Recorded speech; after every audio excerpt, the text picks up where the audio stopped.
So I've been living in Canada for 6 years, and I spend a lot of time also on American highways, especially in California recently. And to be honest, I gain pleasure from driving on the highways. I enjoy road trips, and I think this is the one of the best experience you can have while driving a car. And recently my younger sibling mentioned that she avoids highways because she doesn't feel safe while driving on them. So this got me thinking that if I enjoy driving on the highway, creating a video tutorial for people who just maybe started driving, I just wanted to share those tips with you. And just a quick disclaimer, I'm not a professional instructor or something like this. I'm just a dude who likes to drive. I think driving on the highway could be enjoyable instead of being scary. And we will go through each phase of highway driving step by step. Let's dive in. So here's the ramp onto the highway, and I'm gonna show you how to smoothly and safely merge into a highway. So first things first, we want to match the speed of the traffic. So as we coming onto the highway, we can see the average speed of each car. So let's say that's us, and these are the cars on the highway.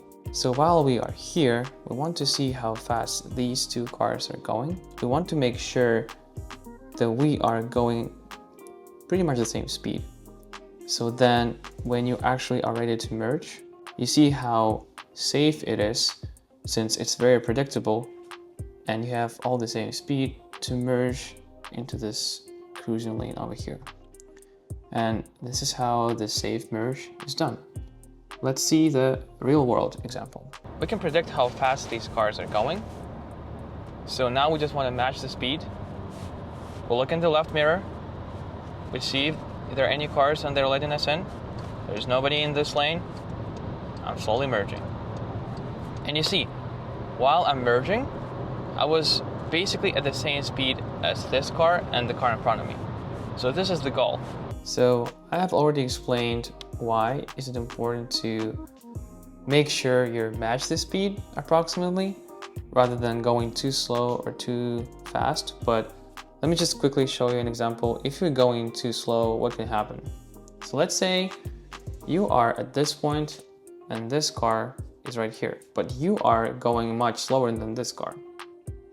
So what's going to happen if you're going too slow and you decide to merge at this point?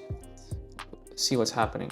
And if the person decides to press on the brakes here hard and there's a car behind this car as well, this also becomes very dangerous because this car has to also stop very quickly.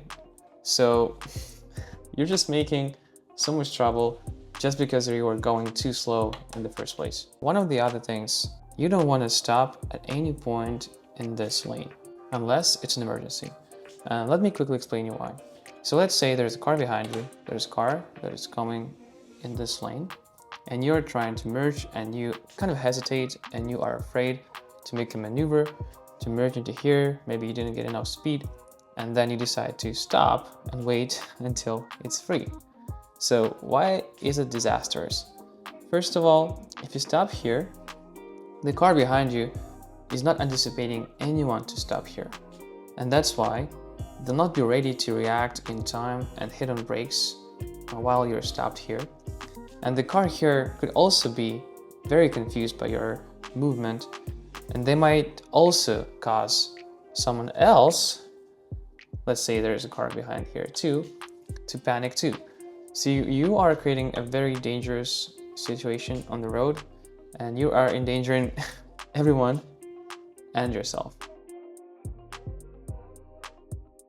So to make things more clear, let's jump into the whiteboard and explain the cruising lane and passing lanes. We have lanes 1, 2, 3, and 4. Number 1 is always a cruising lane, and lanes 2 through 4 are passing lanes. What every car is supposed to do is to cruise in this lane. If there is a car here that goes slower than you, you are going to pass them in the passing lane. Now you are in the passing lane in the lane number 2, and let's say there's another car that goes slower than you. You again pass them in the 3rd lane, which is also passing lane. So as long as you want to pass someone, you have to go to the passing lane on your left, and once you are making sure that you leave enough space for the car here. We are ready to go back here, and then you'll have to also go back to the cruising lane. And these rules are made so that the road becomes very predictable, and each car knows that they could be passed only from the left side and not from the right side. As I have explained to you, the rightmost lane is the cruising lane, and most of the time people don't like to cruise in this lane, so usually the lane on the left here, which I call the middle lane, becomes a cruising lane. You can see that so many people just cruise in this lane and just stay there without passing anyone. So let's say you want to cruise in the middle lane. You can see that this lane is mostly calm and there's nothing much going on here, and that's why a lot of people like it. But the problem is sometimes people in the rightmost lane, they see you just cruising here and they pass you on the right, which makes it a lot more dangerous, since we want our highways to be predictable, and we make them predictable by only passing from the left. So you have clearly seen from the real world example that this lane, lane number 2, the middle lane, however you want to call it, becomes a cruising lane. One of these cars, let's say they're going for the exit, and they see that this lane is empty. So what they do is that they actually pass everyone from the right. So I think what you can take from this video is that you have to be aware that people in the lane 1 can go faster, and so you have to leave a bigger gap. So in the example here, you can see that I'm cruising in the middle lane, but I'm not supposed to do this because there's no one on the right lane, and I'm not going faster than this blue car over there. So what I need to do is to change lanes into the cruising lane. So this is how it's supposed to work. When you're cruising, you need to be in the rightmost lane if you're not passing anyone. The great thing about cruising in the rightmost lane is that you don't have to worry about someone tailgating you most of the time. I know that a lot of people don't like highways because they are afraid of being tailgated all the time. And the thing about tailgating is that usually people don't get tailgated in the cruising lane. They get tailgated in one of the passing lanes.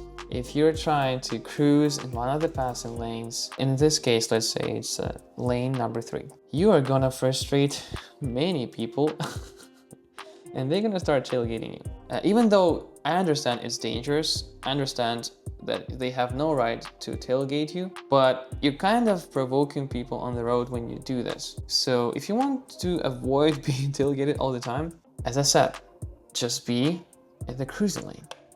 I picked a nice day today to show you what's it like driving on the highway, since today is fairly busy. There's cars on my right. You see, like, people are passing me on the right. This should not be happening. For roads to be predictable, we want to know that people only pass us from the left. And this is the main thing that you teach drivers in Europe. And you cannot actually pass the driving test if you don't adhere to these rules. And again, look at this great example. These cars are cruising in the leftmost lane they can cruise in. This is what I'm talking about. This is the problem with the North American highways. It's quite dangerous sometimes. So let's talk about passing someone. The safest maneuver to pass someone is to change your lane to the one on your left. And if you want to pass this car, you accelerate, you pass them. And as soon as you finish passing someone, so we can see these cars are slowing down. So we want to have a bigger gap before changing the lane back to the right.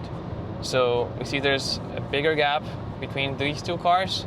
So once we pass this Tesla, we make sure we leave enough space for him, and we safely and comfortably merge back in, because we don't have anyone to pass anymore. So we don't need to stay in this lane. So let me quickly explain to you why is it important to come back to this lane once you finish passing these two cars. So let's say we don't do this. This car suddenly decides, you know, this car in front of me is going too slow, I want to go faster, I'm gonna pass this car from the left. And now you're creating a situation for this car to pass you too. This could be a much simpler maneuver if you have gone to this lane, since this car could have just passed both of you and merge back here.